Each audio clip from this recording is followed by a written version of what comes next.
Que esse programa e esse debate com esse tema serve de alerta para muita gente que está vivendo assim, porque não dá mais para a gente ver e ouvir histórias dessa natureza, de gente que sinceramente se omite e vendo filhos, vendo a situação gerar situações e pessoas como essa moça que está escrevendo aqui hoje, pessoas frustradas pela vida fora porque alguém não tomou uma atitude radical. Eu acho que chega um momento da vida da gente que a gente precisa tomar atitudes radicais, romper certas questões e preconceitos e pagar para ver, porque como disse a Flor de Lis, esse cara aqui, a gente não estava tocando nele ainda, porque eu sei que vai chegar o momento, mas esse cara aqui precisava estar preso, ele precisava estar pagando pelo crime que ele cometeu, porque na verdade a gente muitas vezes considera assim, não, mas é um deslize. Isso aqui não é um deslize, gente, isso aqui é um crime, e crime precisa ser pago com justiça e precisa ser pago com cadeia em alguns momentos. Mas pastor, esse tipo de crime para ser preso no Brasil é muito difícil, não fica preso, o indivíduo não fica detido, tem que ser pego em flagrante, tem que ter provas concretas, só a fala da criança não é prova, e isso fica muito difícil. Eu conheço várias crianças, eu tenho um filho de 12 anos que tem problemas mentais gravíssimos até, por consequência de estupro do próprio tio, a avó dava o neto para o filho usar, e os dois estão soltos, estão livres, não foram punidos, foram apenas processados, é apenas um processo. Então isso não é punição. Então esse estado de falta desse estado de direito que o cidadão, o ser humano tem, é que gera esta confusão. O que eu faço, o que eu não faço? Se não adianta ir lá na delegacia e falar alguma coisa, e essa pessoa vai lá dar o depoimento dela e vai voltar, o que eu vou fazer? A gente convive com essas situações, a gente tem uma missionária no sul do Brasil que trabalha com essa questão da violência contra a criança, e ela chegou a dizer, ela enfrentou uma situação lá que tem um cara que tinha duas famílias, e ele violentava todos os filhos das duas famílias e violentava as esposas que tinha, e ninguém conseguia parar o cara. É uma dificuldade. Agora, a gente percebe aí que a igreja evangélica, o movimento evangélico no Brasil, ele é muito inconsistente ainda, porque ele não consegue refletir aquela santidade, aquela graça de Deus, fazendo-a transbordar para a comunidade externa. Então, nós evangélicos devíamos ser aqueles pioneiros a buscar leis mais severas, o cumprimento de leis, a luta contra a impunidade, por exemplo, da corrupção. A corrupção permeia todo o processo político, administrativo do nosso país, e os evangélicos não falam nada. Não falam nada. Tem essa questão da violência contra a mulher, a violência contra o homossexual, a violência contra a criança. E repare que a gente é muito omisso nessas coisas. Eu digo que se nós somos a luz do mundo, o fermento, né, do evangelho, se somos o sal da terra, nossa fé, a nossa prática, a nossa santidade, Paulo fala que a santidade da mulher alcança o marido que não é cristão, né? A santidade da mulher alcança o marido que não é cristão. Devia permear essas relações aí. Agora eu queria rapidamente aqui, JR, só lembrar... Só um parênteses, pastor, só para poder interagir nesse ponto aí que o senhor está nos estimulando a pensar e de alguma forma agir, é que algumas dessas coisas estão naquele campo do acho que não tem jeito. E a maioria das pessoas, não só os crentes, a maioria das pessoas se silencia. Estou entendendo a proposta do senhor e acho que muita gente pode aderir a ela quando a gente assume isso para dizer, pera um minutinho, eu não concordo com isso. E aí, eventualmente, cada cristão, cada igreja, cada líder pode, de fato, influenciar na comunidade onde ele está para que as pessoas façam algum tipo de manifestação, de denúncia sobre determinados assuntos como esse. O senhor citou aí violência e violência contra a mulher, que é um assunto terrível que de vez em quando a gente discute aqui, violência contra a criança, como é o caso que está aqui. O senhor citou violência como homossexual, que deve ser uma bandeira da igreja também. Claro que sim. Exatamente. Entendeu? Então tem certas coisas que a gente, melhor não mexer com isso, não sei o quê, mas é bandeira da igreja para que a gente mostre o que a gente pensa sobre esse assunto. Porque parece que está se estimulando uma guerra e, na verdade, nós somos servos do príncipe da paz.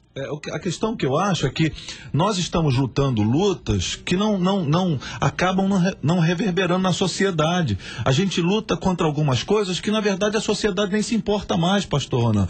Então, essa bandeira que o senhor está dizendo, isso que o senhor está levantando, deve mexer, por exemplo, com os conselhos de pastores das cidades do Brasil, deve mexer com as entidades denominacionais, deve mexer com essas associações cristãs. Mas não mexe, pastor, porque não interessa.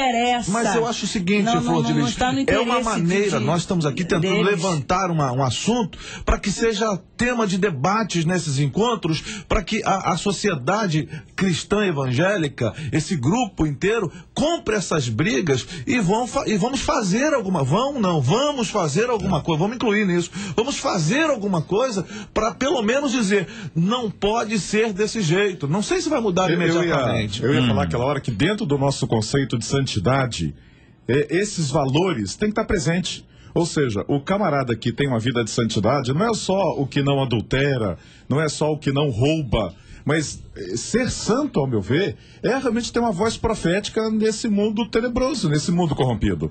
Nós devíamos, por exemplo, a professores de escola dominical que estão nos ouvindo agora certamente, a conselheiros de adolescentes, a pregadores, a pastores, há muita gente que tem o poder de liderança, de ensino, de ação docente dentro da igreja. E nós devemos repercutir isso na vida das pessoas que estão debaixo do nosso cuidado, que fazem parte do nosso grupo. Levar isso para os grupos discipulados, né? Quer dizer, nós somos um povo chamado por Deus para ser luz desse mundo. É interessante, pastores, porque é o seguinte, se nós estivéssemos no período pré-reforma e conhecêssemos um monge chamado Lutero, e alguém dissesse, esse camarada aí está escrevendo aí umas teses aí, e vai afixar na porta da igreja, alguém vai dizer, rapaz, isso não vai dar em nada, deixa esse cara é doido, ó, isso não vai dar em nada, vamos deixar como está, não vai mudar absolutamente nada. E aquilo que aconteceu em 1517 traz para nós hoje respiramos os ventos que foram soprados naquela época e que Deus usou uma pessoa, evidentemente, quem conhece a história, muitos outros antes dele, exatamente, muitos outros ao mesmo tempo e muitos outros depois dele. Então, quando você escuta uma palavra como essa, você tem gente dizendo assim, eu concordo. E quando muita gente começa a concordar com a mesma coisa, é sinal de que tem jeito. Tem jeito, é claro que tem. O estrupo, ele tem que ser...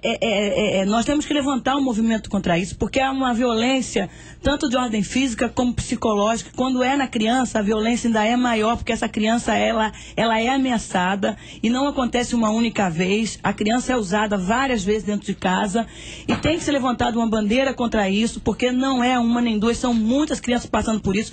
Já existem movimentos, né, que começaram contra a violência do homossexual, e a violência contra a criança tem que ser levantada uma bandeira. Eu concordo com os pastores precisam ser acionados para isso, os pastores precisam ter voz para poder falar mais sobre isso nas igrejas, as lideranças têm que se levantarem, porque o povo já está tentando há muito tempo, quando levantou políticos evangélicos, foi para que defendessem, né, esse tipo de questão. Só que depois que elege, as coisas mudam, a comunicação é diferente, o que foi prometido se modifica, porque eles, quando vão às igrejas, eles dizem, vamos levantar a bandeira, vamos defender vocês, e depois que acontecem as eleições, isso não acontece mais, não existe mais esse tipo de bandeira de defender o povo.